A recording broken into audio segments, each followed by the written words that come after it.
তো বন্ধুরা আপনারা সবাই জানেন যে বর্তমানে কিন্তু জন্ম সার্টিফিকেট একটি গুরুত্বপূর্ণ সার্টিফিকেট। এই জন্ম সার্টিফিকেট বিভিন্ন কাজে কিন্তু লাগে। তো যেমন কিন্তু পাসপোর্ট আপনি করবেন সেক্ষেত্রে জন্ম সার্টিফিকেট প্রয়োজন রয়েছে, অথবা আপনি বর্তমানে যে এসআর যে চলছে সেই এসআরের কোনো রকমের যে ডকুমেন্টস প্রুফ লাগবে সেখানেও কিন্তু জন্ম সার্টিফিকেট রয়েছে।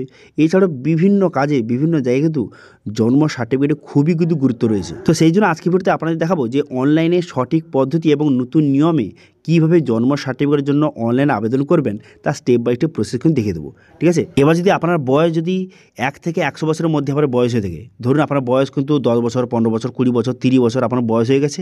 এবার যদি এখন বর্তমানে আপনি যে জন্ম সার্টিফিকেটের জন্য আবেদন করতে চান, তো সেক্ষেত্রে কোন প্রসেসের মাধ্যমে বা কোন নতুন নিয়মের মাধ্যমে আপনি জন্ম সার্টিফিকেট অনলাইনে আবেদন করতে পারেন, অথবা আবেদন করতে কী কী ডকুমেন্টস লাগবে, কত টাকা খরচ রয়েছে, কীভাবে আবেদন করবেন এবং আবেদনের পর কতদিনের মধ্যে যে সার্টিফিকেটটা জেনারেট হয়ে যায়, কীভাবে সার্টিফিকেট ডাউনলোড করবেন, সমস্ত স্টেপ বাই স্টেপ আপনাদের জানিয়ে দেবো এবং অনলাইন পদ্ধতি আপনাদের দেখিয়ে দেবো।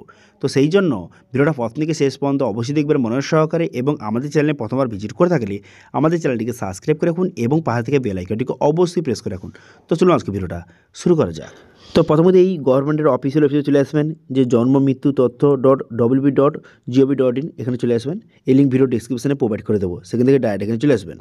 এখানে চলে আসার পর এরপরে আপনি বর্তমানে ডিলে বার্থ রেজিস্ট্রেশন করার জন্য আপনি কী করবেন, এখানে চলে আসার পর এখানে দেখতে পাচ্ছেন সিটিজেন সার্ভিস বলে একটা অপশান রয়েছে, এই অপশানে ক্লিক করবেন। এই অপশানে ক্লিক করে এখানে বার্থ অপশানে কিন্তু ক্লিক করবেন।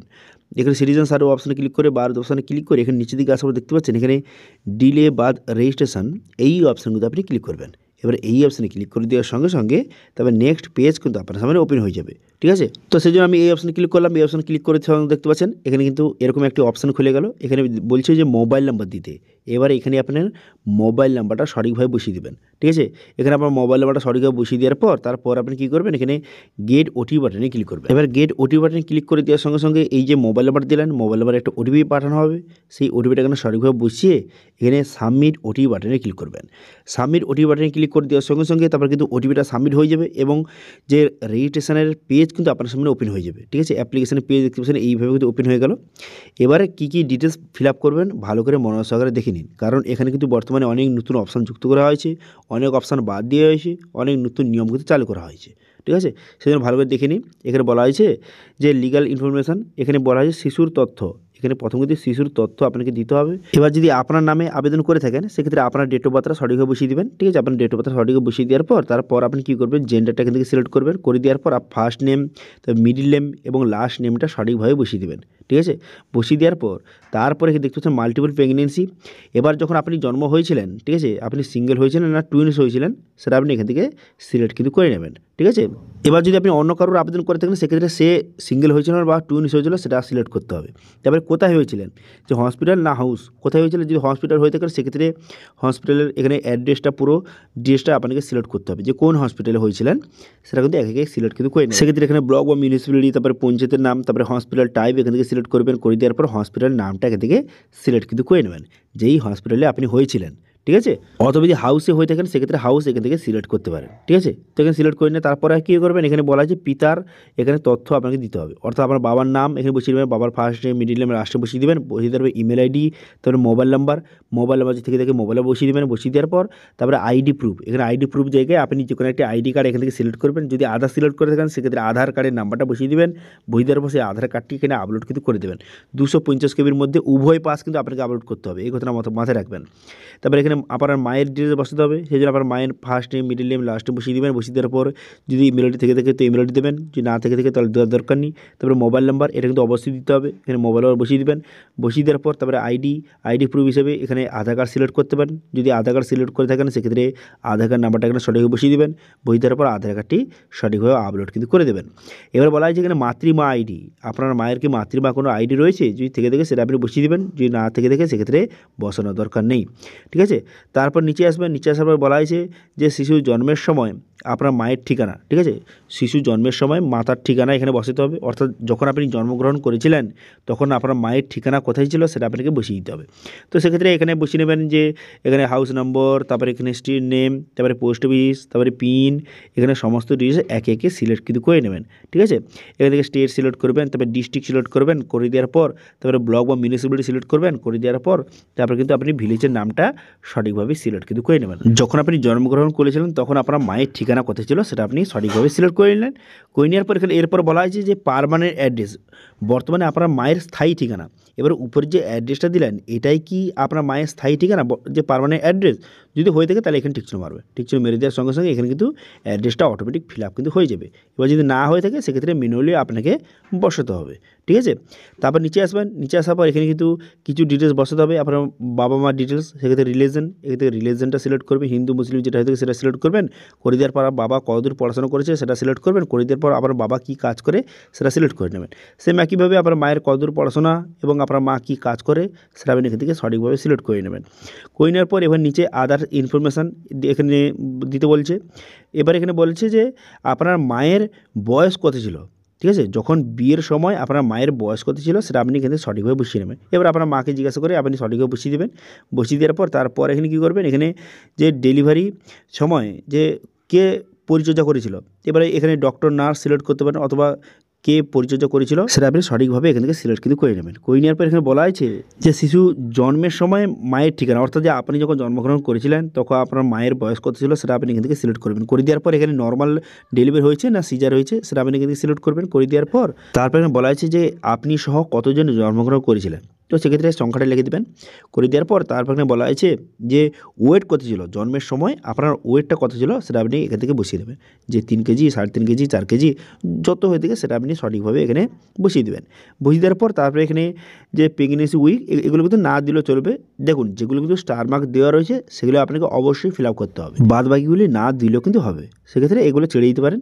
তারপরে কী করবেন, তারপর নিচে আসবেন। নিচে আসার পর ডকুমেন্টস কিন্তু আপনাকে আপলোড করতে হবে। কী কী ডকুমেন্টস? প্রথম দেখতে পাচ্ছেন যে ফর্ম নম্বর 1, এখানে ফর্ম 1 আপনাকে আপলোড করতে হবে। কোথায় পাবেন? তো সেই জন্য কিন্তু এই যে আপনার আর্টিকেলে চলে আসবেন, এর লিঙ্ক কিন্তু ভিডিও ডেসক্রিপশনে প্রোভাইড করে দেবো। এখানে দেখতে পাচ্ছেন আর্টিকেল এখানে লেখা রয়েছে জন্ম সার্টিফিকেট কীভাবে অ্যাপ্লিকেশন করবেন তার স্টেপ বাই স্টেপ ডিটেল লেখা রয়েছে। এবং দেখতে পাবেন ফর্ম 1 ডাউনলোড, এই অপশানে ক্লিক করে দেওয়ার সঙ্গে সঙ্গে ফর্ম 1টা কিন্তু ডাউনলোড হয়ে যাবে এইভাবে, ঠিক আছে। এবার এখানে দুটো ফর্ম রয়েছে, একটা ইংলিশ রয়েছে একটা বাংলা রয়েছে। এবার আপনার যেটা পছন্দ বা যেটা আপনার সুবিধা মনে হয় সেইটা প্রিন্ট আউট করে এখানে কিন্তু আপনাকে ফিল আপ করতে হবে। যেগুলো অনলাইনে যেই সব ডিটেলস বসালেন সেই সব ডিটেলস কিন্তু এখানে আপনাকে ফিল আপ করে দিতে হবে। করে দেওয়ার পর এখানে পিতা এবং মাতার সিগনেচার কিন্তু করে দেবেন। করে দেওয়ার পর রেজিস্টার রয়েছে যে, অর্থাৎ আপনার যে ব্লক অফিসে যাবেন সেখানে যে রেজিস্টার রয়েছে তার কাছ থেকে এখানে সিগনেচার এবং স্ট্যাম্প কিন্তু তারা মেরে দেবে এই ফর্মটা নিয়ে গেলে। তারপরে এই ফর্মটা আপনাকে আপলোড কিন্তু করে দিতে হবে, ঠিক আছে। তো তারপরে এই ফর্মটা সঠিক ফিল আপ করে আপলোড করে দেবেন। সঠিকভাবে আপলোড হয়ে যাওয়ার পর তারপরে আর কী কী ডকুমেন্টস দিয়েছে এবার এখানে বলা হয়েছে যে আপলোড ডিসচার্জ সার্টিফিকেট, অর্থাৎ যে আপনি যখন জন্মগ্রহণ করেছিলেন তখন যে ডিসচার্জ সার্টিফিকেট যদি হসপিটাল থেকে দিয়ে থাকে সেক্ষেত্রে সেটা আপনি আপলোড করতে পারেন, অথবা যে কোনো যে অথরাইজ ডক্টর রয়েছে তার কাছ থেকে একটি সার্টিফিকেট নিয়ে এসে আপলোড করে দিলেও কিন্তু হবে। যে আপনি যে ডিলে বার রেজিস্ট্রেশন করতে চান সেক্ষেত্রে আপনার একটা সার্টিফিকেটের প্রয়োজন, সেক্ষেত্রে সে কিন্তু একটা সার্টিফিকেট প্রোভাইড করে দেবে, সেই সার্টিফিকেট আপলোড করে দিলেও হবে। এরপর বলা হয়েছে যে চালান কপি আপনাকে আপলোড করতে হবে। যে কত টাকা চালান কপি আপনাকে কাটতে হবে, তো 10 টাকার একটি চালান কপি আপনাকে কাটতে হবে এবং সেই চালান কপিটা এখানে আপলোড কিন্তু করে দিতে হবে, ঠিক আছে। এবার 10 টাকা যে চালান কপিটা কীভাবে কাটবেন সেটা বলার আগে আর কী ডকুমেন্টস লাগবে এখানে বলা হয়েছে যে পারমিশন সার্টিফিকেট আপনাকে আপলোড করতে হবে এবং তার নম্বরটা এখানে আপনাকে বসাতে হবে, ঠিক আছে। তো এবার দেখুন 10 টাকা চালান কপিটা আপনি কোথায় থেকে কাটবেন। তো বর্তমানে যে ওয়েস্টবেঙ্গল যে গ্রিপস পোর্টাল রয়েছে, ঠিক আছে, সেই পোর্টালে কিন্তু আপনাকে ভিজিট করতে হবে।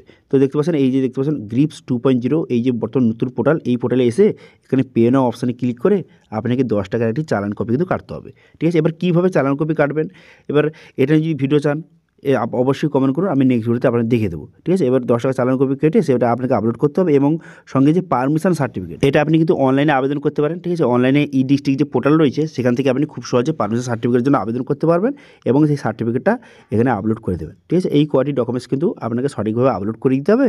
আপলোড করে দেওয়ার পর তারপরে কিন্তু সাবমিট বাটনে ক্লিক করবেন। এবার সাবমিট বাটনে ক্লিক করে দেওয়ার সঙ্গে সঙ্গে তারপরে কিন্তু আপনার অ্যাপ্লিকেশনটা সাকসেসফুলিভাবে সাবমিট হয়ে যাবে এবং সঙ্গে একটি অ্যাকনলেজমেন্ট স্লিপ কিন্তু আপনাকে প্রোভাইড করবে, একটি অ্যাকনলেজমেন্ট নাম্বার কিন্তু আপনাকে প্রোভাইড করবে, যেটা দিয়ে পরবর্তী সময়ে আপনি স্ট্যাটাস কিন্তু চেক করতে পারবেন, ঠিক আছে। তো এবার স্ট্যাটাস কীভাবে চেক করবেন, দেখুন প্রথম কিন্তু আপনার সমস্ত ডিটেল ফিল আপ করে ডকুমেন্টস আপলোড করে সাবমিট করে দিলেন। করে দেওয়ার সঙ্গে সঙ্গে একটি অ্যাকনলেজমেন্ট যে নাম্বার আপনাকে প্রোভাইড করলো, এবার সেটা আপনি অবশ্যই কিন্তু লিখে রাখবেন। এবার লিখে রাখার পর তারপরে কিন্তু এই হোম পেজে চলে আসবেন। এই হোম পেজে চলে আসার পর তারপরে আপনি কী করবেন, স্ট্যাটাস চেক করার জন্য সিটিজেন সার্ভিস অপশানে ক্লিক করে বার্থ অপশানে ক্লিক করে ট্র্যাক অ্যাপ্লিকেশন অপশানে ক্লিক করবেন। তারপরে যে অ্যাকনলেজমেন্ট নাম্বারটা আপনাকে প্রোভাইড করেছিল সেটা বসিয়ে ডেট অফ বার্থ বসিয়ে এখানে সাবমিট বাটনে ক্লিক করে স্ট্যাটাস সেটা কিন্তু আপনি খুব সহজে দেখে দিতে পারবেন। প্রথমে সাবমিট থাকবে, তারপরে যখন অ্যাপ্রুভ হয়ে যাবে তখন কিন্তু যে সার্টিফিকেট নাম্বার আপনাকে প্রোভাইড করে দেওয়া হবে, ঠিক আছে, জন্ম সার্টিফিকেট নাম্বার। এবার সেটা দিয়ে আপনি ডাউনলোড করার জন্য এখানে দেখতে পাচ্ছেন ডাউনলোড সার্টিফিকেট, এই অপশানে ক্লিক করবেন। এই অপশানে ক্লিক করে যেই সার্টিফিকেট নাম্বারটা আপনাকে প্রোভাইড করেছে অথবা যে অ্যাকনলেজমেন্ট নাম্বারটা আপনাকে প্রোভাইড করেছিল সেটা আপনি বসিয়ে এখানে সার্চ বাটনে ক্লিক করে সাবমিট বাটনে ক্লিক করে আপনি খুব সহজে এখান থেকে সার্টিফিকেট ডাউনলোডও কিন্তু করতে পারবেন, ঠিক আছে, বোঝা গেল। তো সেক্ষেত্রে বর্তমানে জন্ম সার্টিফিকেট আপনি অনলাইনে আবেদন করতে পারবেন এবং সার্টিফিকেট আপনি অনলাইন থেকে ডাউনলোডও কিন্তু করতে পারবেন এবং সেটা ডাউনলোড করে প্রিন্ট করে সেটা লেমিনেশন করে বিভিন্ন কাজে আপনি ইউজ করতে পারেন, কোনো রকম সমস্যা নেই। দেখুন এবার অনেকে বলবে যে অনলাইন আবেদনের পর কতদিনের মধ্যে সার্টিফিকেটটা হয়ে যায়, অ্যাপ্রুভ হয়ে যায়। দেখুন বর্তমানে আপনি অনলাইন আবেদন করার পর বর্তমানে কিন্তু 15 থেকে 20 দিনের মধ্যে কিন্তু বর্তমানে অ্যাপ্রুভ করে দেওয়া হচ্ছে। এবার অনেক ক্ষেত্রে এতে কম টাইমে লাগতে পারে, এবার অনেক ক্ষেত্রে এর থেকে বেশিও টাইম লেগে যেতে পারে, ঠিক আছে। তো সেক্ষেত্রে মোটামুটি এই 15 থেকে 20 দিন সময় লাগে অ্যাপ্রুভ হতে, ওকে, ঠিক আছে। তো এইভাবে বর্তমানে আপনি কিন্তু বাড়িতে বসেই আপনার মোবাইল বা কম্পিউটার যেটা আপনার কাছে রয়েছে তার মাধ্যমে জন্ম সার্টিফিকেটের জন্য আপনি এই প্রসেসের মাধ্যমে এবং এই সঠিক নিয়মে আপনি জন্ম সার্টিফিকেটের জন্য আবেদন করতে পারেন। এবার এই জন্ম সার্টিফিকেটে কোন রকম যদি আপনার সমস্যা থেকে থাকে অবশ্যই কমেন্ট করুন, আমি অবশ্যই আপনাদের হেল্প করার চেষ্টা করব। অথবা পার্সোনালি যদি আমার সঙ্গে কথা বলতে চান তাহলে সেক্ষেত্রে কিন্তু ইনস্টাগ্রাম যে আমার হ্যান্ডেল রয়েছে আমাদের, তো সেখানে আমাকে ফলো করে সেখানে যে আপনার কোনো রকম যে পার্সোনাল কোশ্চেন থেকে অবশ্যই করতে পারেন, ঠিক আছে। তো এটাই ছিল আজকে আপডেট। ভিডিও ভালো লাগলে ভিডিওকে লাইক করে দেবেন এবং ভিডিও কিন্তু বন্ধুর সঙ্গে শেয়ার করে দেবেন এবং আমাদের চ্যানেলে প্রথমবার ভিজিট করে থাকলে আমাদের চ্যানেলটিকে সাবস্ক্রাইব করে রাখুন এবং পাশে থেকে বেল আইকনটিকে অবশ্যই প্রেস করে রাখুন। তো আজকে ভিডিওটা এই পর্যন্ত দেখা আছে নেক্সট ভিডিওতে। Thank you.